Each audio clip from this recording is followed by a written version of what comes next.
Good afternoon. Welcome back to the channel. Today we're going to talk about writing my first book as a Christian author. The struggles, the red tape, all the different things that need to be thought out and taken care of that you don't really think about when you first start thinking about writing a book. And we're also going to talk about how I decided to start a YouTube channel with the intention of just promoting the book. I am in no way approaching this as if I have it all figured out, but I thought it'd be good to document my progress as I try to navigate and figure all these things out. So there will probably be a lot of things that I say and do in this video that when I look back on a year from now, probably have to shake my head and think, wow, I really got that wrong.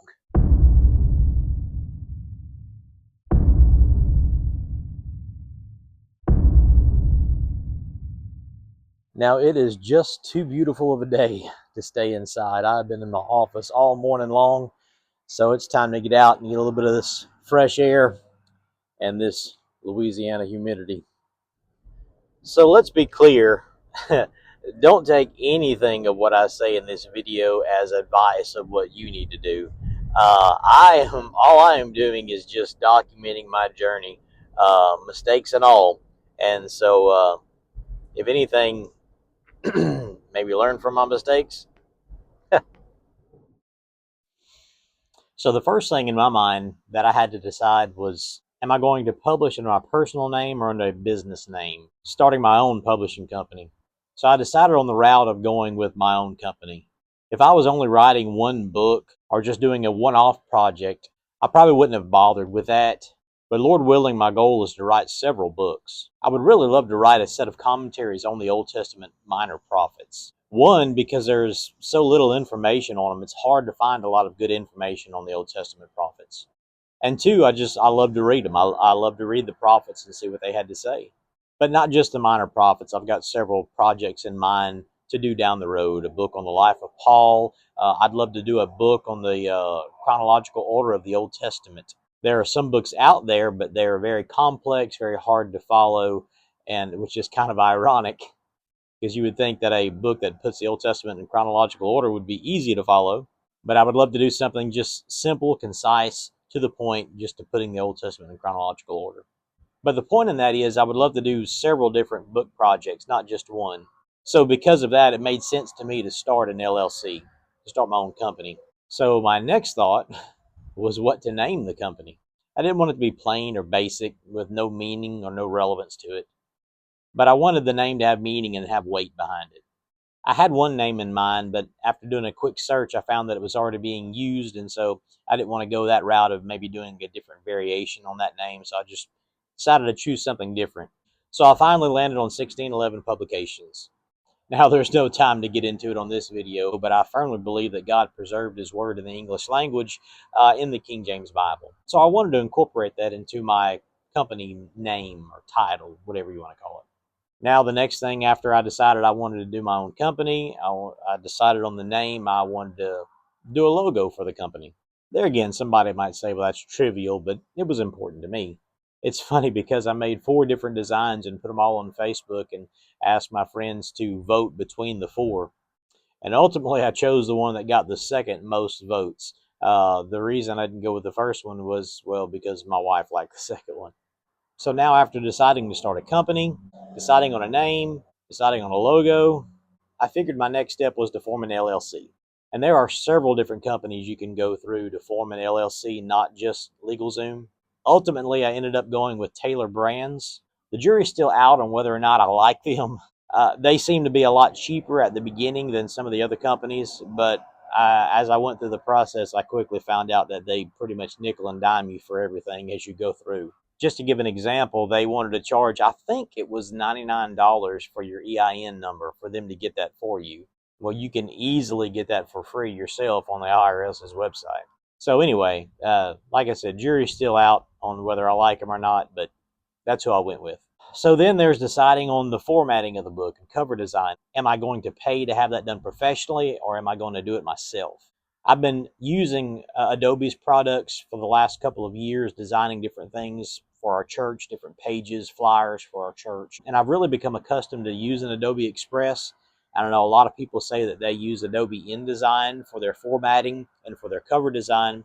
And although I haven't played around with Adobe InDesign yet, I'm not anticipating there being much of a learning curve from Express to InDesign, but I don't know. We'll have to see about that one.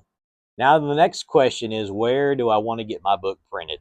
As a Christian author, I have a few different options to go through.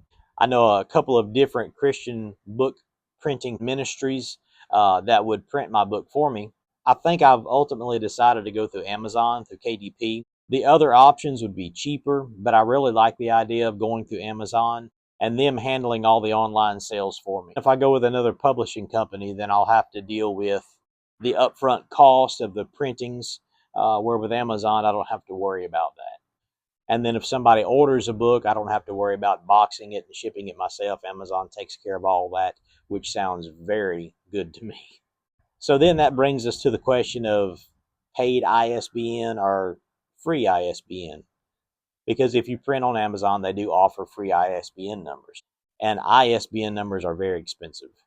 And there again, at first glance, if I'm only printing through KDP, that it would make sense to go with their free option of ISBNs. But I really don't like that idea of them owning that property. And 5 years down the road, things may change and I may decide to take my book somewhere else. If I go through the free option with Amazon, then I am stuck. So because of that, I'm probably going to go the route of paid ISBNs. And there again, if I was only doing a one-off or just planning on one or two books, then I would probably go with the free ones. But you can buy bulk ISBNs for much cheaper than you can buy individual ones. So that's probably the route I'm going to go. So I've decided to form a company, decided on the company name, designed the company logo, formed the LLC, decided that I'm going to, or at least attempt, format my own book and design my own cover, decided on who I'm going to get to print the book, decided on the ISBN. Then, of course, after I do all that, I'll have to have the book copyrighted. Now there's just one thing left. That's to actually write the book.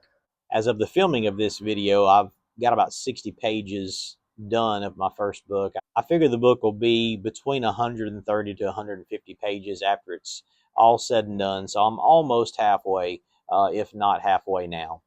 I had set a goal a couple of weeks ago to write 2 pages a day.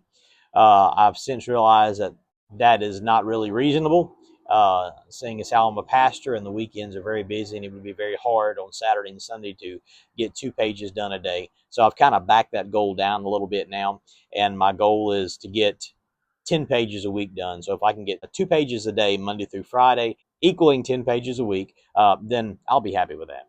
It's funny because originally I decided to start my YouTube channel as a way to promote my books, but YouTube is quickly turning into something more than just that. I don't really understand or know what it's going to grow into yet, but I don't know. We'll see. We'll see where it goes from here. So this is the first video in documenting my book journey. Probably won't do another one until the book is near completion. I'll be interested to see after the book is done and I watch this video a few months later how much of this I got wrong. So like I said at the beginning, don't look at any of this as advice because I have no clue what I'm doing. I am simply documenting my journey. Right or wrong, good or bad, we'll see how it goes from here. Thank you for watching. I hope you give the video a like and a share. We'd love to have you subscribe. Help us grow the channel. Help us get our message out and keep track of what the Lord's doing through both the books and the YouTube channel. Have a great day. And if you'd like to see how my YouTube journey is going, I'm doing a video series on that where I'm documenting month by month what's happening on that. So you can click on the link on the screen to follow that journey as well. Have a great day. We'll talk to you in the next one.